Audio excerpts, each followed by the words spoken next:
Assalamualaikum warahmatullahi wabarakatuh. Perkenalkan, nama saya Muhammad Janikson Ramadan. Saya di sini akan menjelaskan tentang perpajakan. Di materi ini saya akan membahas tentang materi perpajakan, yaitu berupa PPh atau pajak penghasilan. Kita akan membahas tentang materi dan juga sejarah dari pajak penghasilan. Pengertian pajak menurut para ahli.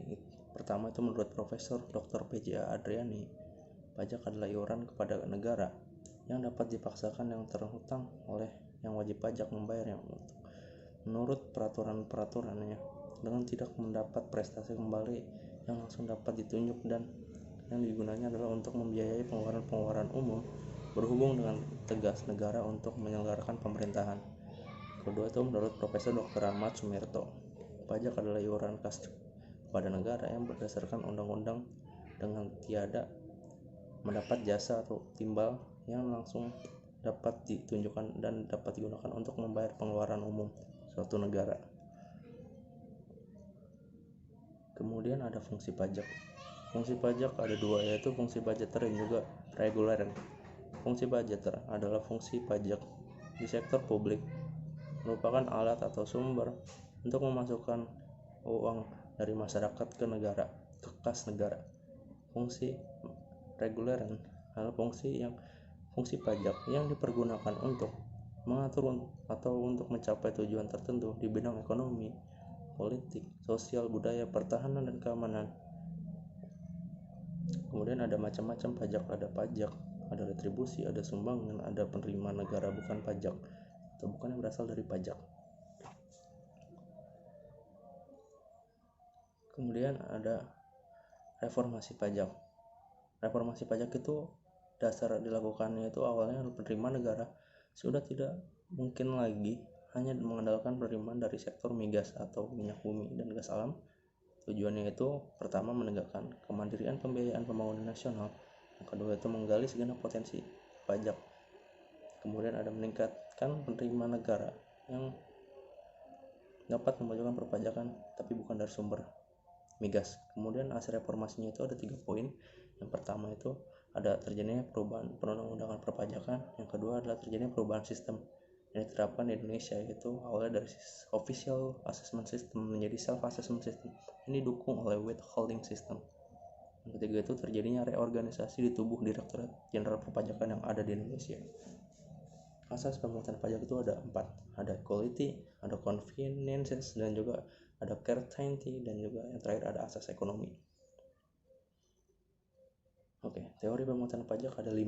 Yang pertama ada asuransi, pegawai pikul, ada kepentingan, ada asas daya beli, dan yang terakhir ada teori bakti.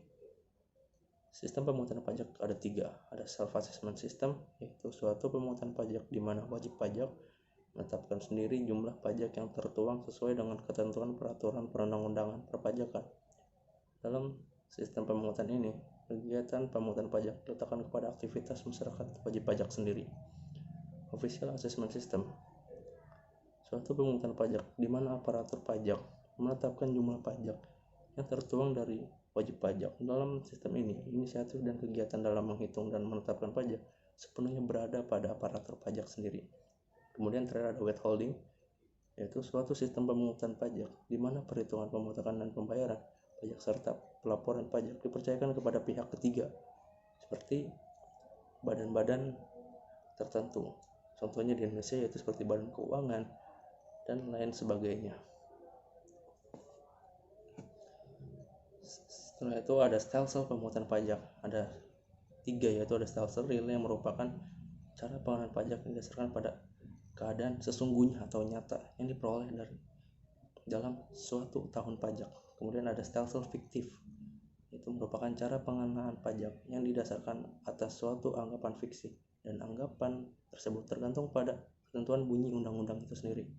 Misal, penghasilan seorang wajib pajak pada tahun berjalan dianggap sama dengan penghasilan pada tahun sebelumnya. Kemudian ada stelsel campuran, yaitu merupakan campuran antara stelsel real dan juga fiksi, di mana petugas pajak akan mengenakan pajak berdasarkan anggapan yang ditentukan dalam undang-undang, yang selanjutnya setelah berakhir tahun pajak dilakukan pengenaan berdasarkan keadaan yang sesungguhnya atau real. Jadi style temporer ini adalah gabungan antara style fiktif dan juga style real. Kemudian jenis pajak menurut golongan itu ada 2. Yang pertama itu ada pajak langsung, yaitu pajak yang dipikul sendiri oleh wajib pajak dan tidak dapat dibebankan kepada pihak lain. Contohnya itu seperti pajak penghasilan, pajak bumi dan bangunan, dan lain-lain. Pajak tidak langsung itu pajak pembayarannya dapat dilimpahkan kepada pihak lain seperti PPN dan juga PPNBM atau barang mewah, pajak barang mewah. Kemudian ada pajak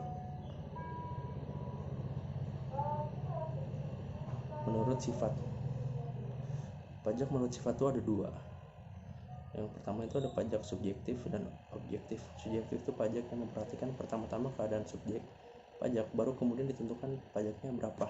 Contohnya itu seperti pajak penghasilan, yang jelas objeknya itu adalah penghasilan. Sedangkan pajak objektif adalah pajak yang pertama-tama melihat keadaan objek. Pajak meliputi benda atau keadaan perbuatan peristiwa yang menyebabkan timbulnya kewajiban membayar pajak, baru kemudian ditentukan subjek pajaknya. Tidak mempersoalkan apakah subjek ini bertempat kedudukan di Indonesia maupun di luar Indonesia. Itu seperti pajak barang mewah.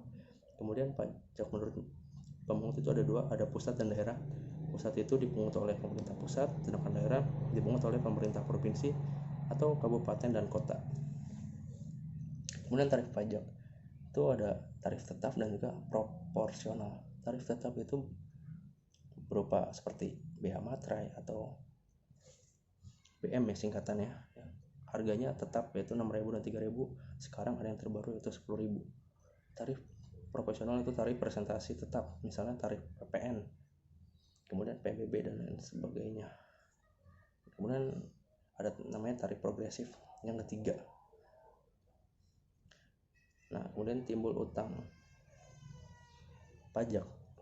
Timbul utang pajak tuh ada 2 ya, ada material dan formil.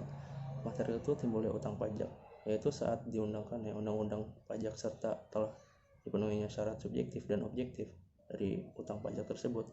Artinya apabila suatu undang-undang pajak diundangkan oleh pemerintah, maka pada saat itulah timbul utang pajak sepanjang apa yang diatur dapat menimbulkan suatu kewajiban bagi seseorang, yaitu dipenuhinya syarat subjektif dan objektifnya.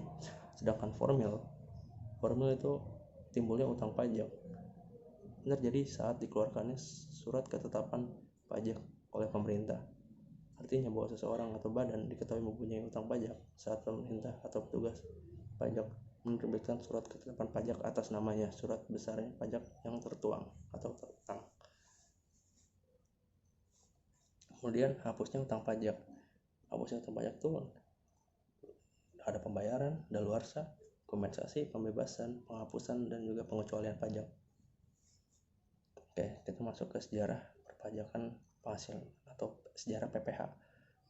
Itu awalnya pajak perseoran pada tahun 1925 atau disebut PPS 1925. Kemudian ada pajak pendapatan tahun 1944. Dan kemudian ada pajak atas bunga dividend and royalty pada tahun 1970 atau disebut dengan PBDR 1970.